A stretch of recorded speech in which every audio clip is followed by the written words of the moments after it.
waxoon naa la ca maam si da koy donn waaye wax naa la maam Yusufa Gueye mi defoon juróom-ñaari at ci géej gi génnaale jabaru junne maam Yusufa Gueye sëtam bii di soxna Nafi Gueye doon na lépp ci moom wàllu faj wàllu ñaan boo ko làmbee doo xool keneen fajkat yi xam nañu ko ñaankat yi xam nañ ko ndax fii ku wéet xam sa bopp soxna Nafi Gueye dangaa toog at yu bëri amoo doom ay na ci lool soxna Nafi Gueye rab def laa sonal soxna Nafi Gueye li mu mën ci wàllu faj bu ma ko doon lim fii la ñuy fanaan yow woo ko ci numéro téléphone bii bu la seetalee nag nga dégg daali di 77 090 61 07 mën nga ko woo appel normal mën nga ko woo appel WhatsApp.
waaw ngir yàlla jàppale ñu foofu waay waay ubbi leen foofu waay ngir yàlla mama arrière dafa ànd ak noonu Gomis ñu gis mu ànd ak confiance total Gomis dafa ànd ak nga xam dalu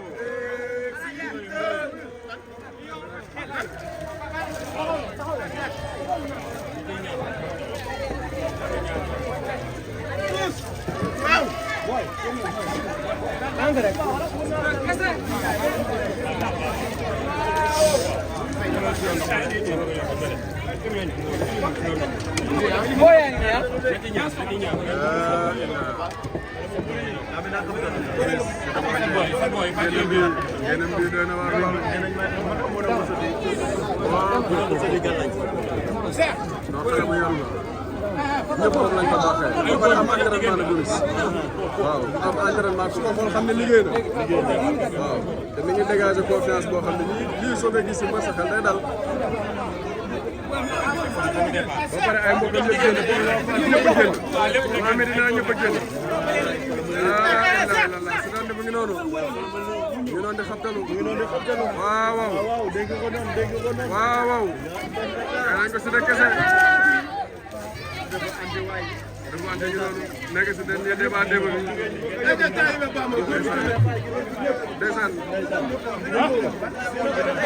koy daan ñëwaat ne da koy daan ñëwaat yoon la mu jaar yoon la xale la am na doole entraîné na waaw waaw par force alhamdulilah.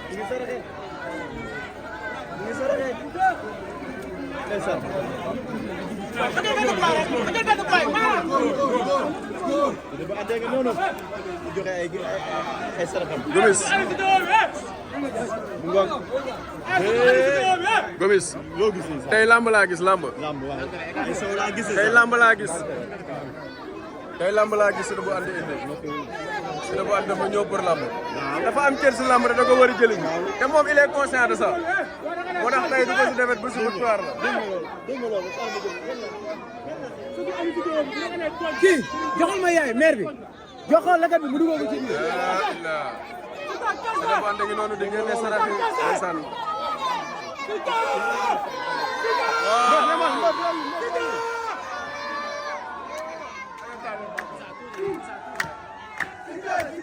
ko dégg noonu.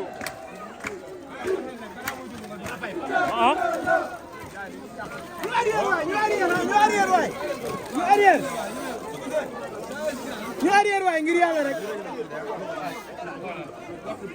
Gomis soo bi génn na mais ba génn barke Rasulullah soo bi génn na lii Ndakaaru la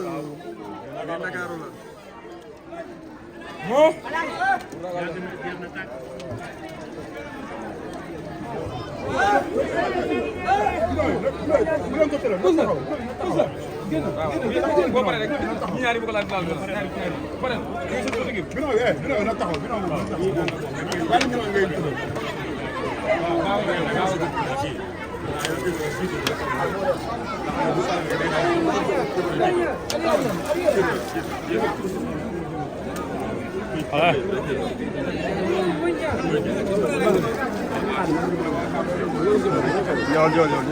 u faala ko rek.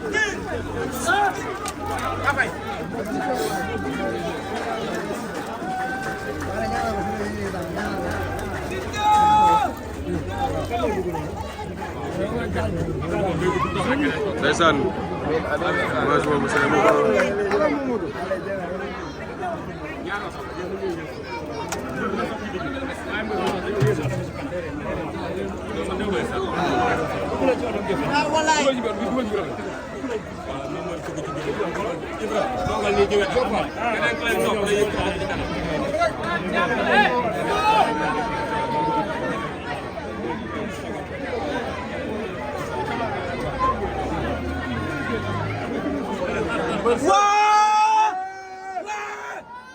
arrière rek.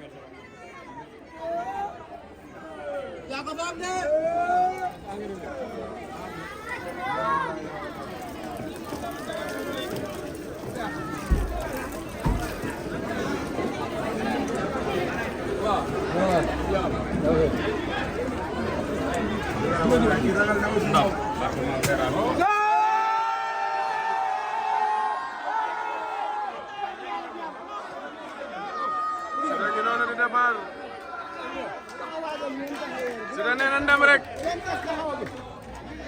Siteu ngi noonu di départ waa Fass dar ko Gomis